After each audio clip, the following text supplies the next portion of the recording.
isang dukado ng Albanyang syudad, doon ko nakita ang unang liwanag. Yaring katauhay, utang kong tinanggap. Sa Duque Briseyo ay ama kong liyag.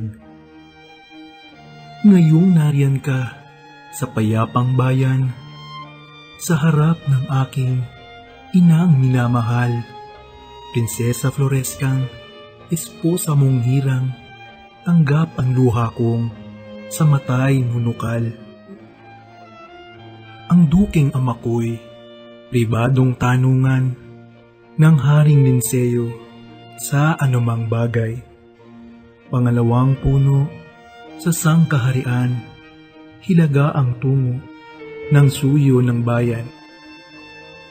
Kung sa kabaitay, huliran ng lahat, at sa katapangay, pangulo sa syudad, walang kasing dunong magmahal sa anak, umakay, magturo sa gagawing dapat. Buong kamusmusay, di nasasalitin, walang may halagang nangyari sa akin, kundi ng sanggulpay, kusang daragitin ng isang buitreng ibong sa diyang sakim. Isang araw namang bagong lumalakad, nooy naglalaro sa gitna ng salas, may nasok na arkot, biglang sinambilat, kupidong diamanteng sa dibdib ko'y hiyas. Nang tumuntong ako sa 9 na taon, palaging gawa ko'y mag-aliw sa burol.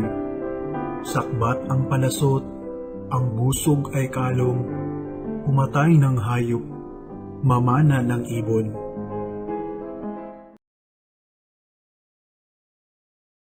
Pag-ibig anaki, aking nakilala, di dapat palakhin ang bata sa saya, at sa katuwa ay kapag namihasa, kung lumaki walang hihinting ginhawa.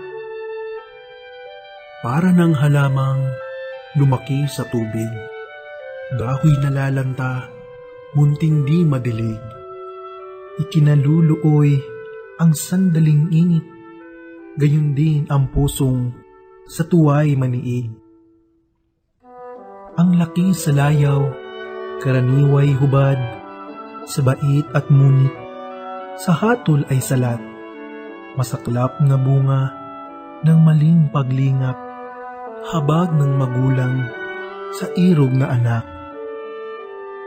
Ang lahat ng ito'y kay amang talastas, kaya nga ang luha ni inay hinamak, at ipinadala ako sa Atenas, bulag na isip ko'y nang doon mamulat.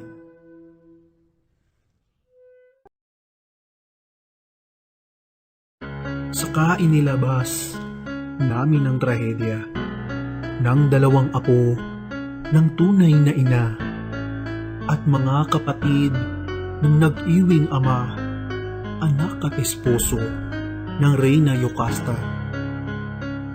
Papel ni Eteocles ang naging tungkol ko, at ni Polinice na may kay Adolfo, isang kaeskwela, siyang nag-adrasto, at ang nagyokastay, buning si Menandro. Ano'y nang mumulan ang unang batalya, ay ang aming papel ang magkakabaka. Nang dapat sabihin, ako'y kumilalat, siya'y kapatid kong si Edipong Bunga. Nanlisik ang mata't ang pinagsaysay ay hindi ang bitsong nasa orihinal, kundi ang winikay. Ikaw na umagaw, ng kapurihan ko'y dapat kang mamatay. Nasalag ang dagok na kamatayan ko. Lumipad ang tangang kalis ni Adolfo, siyang pagpagitna ng aming maestro, at nawalang diwang kasama't katoto. Ako'y napahiga sa inilag-ilag Sinabayang bigla ng tagang malakas. Salamat sa iyo, o Minandrong Liyag, kundi sa liksi mo, buhay ko'y nautas. Ano pat natapos, yaong katuwaan, sa pangingilabot at kapighatian. Si Adolfo'y di na naman nabukasan, noon di nahatid sa Albanyang bayan. Naging santaon pa ako sa Atenas, hinintay ang loob ng ama kong Liyag.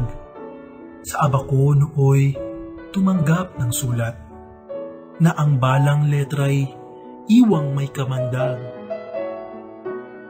Kamandag kang lagak niyong kamatayan, sa sintang ina ko'y di nagpakundangan. Sinasariwa mo ang sugat na lalang ng aking tinanggap na palasong liham. Sa panahong yaoy, ang buo kong damdam ay nanaw sa akin ang sandaigdigan. Nag-iisa ako sa gitna ng lumbay, ang kinakabakay, sarili kong buhay.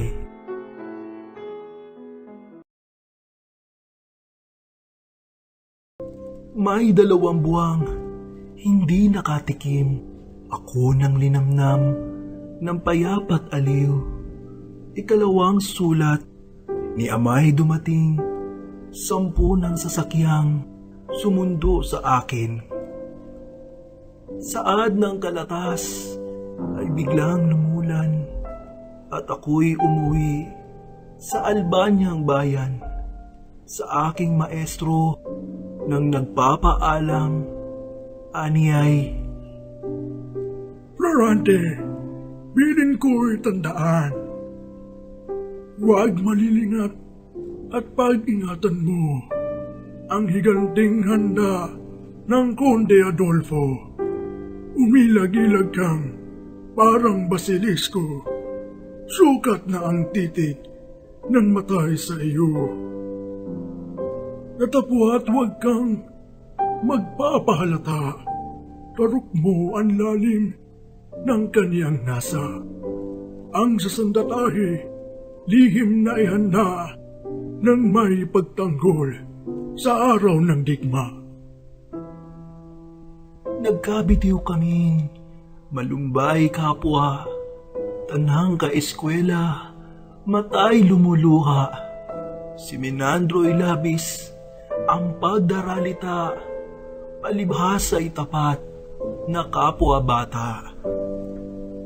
Sa pagkakalapat ng balikat namin, ang mutyang katotoy di bumitiw-bitiw hanggang tinulutang sumama sa akin ng aming maestrong kanyang amain.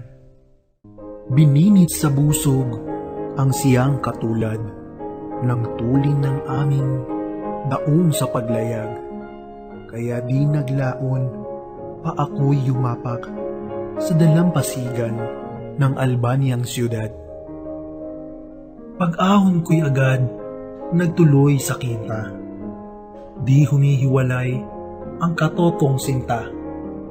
Paghalik sa kamay ng puon kong ama, lumala ang sakit ng dahil kay ina. Ano pat ang aming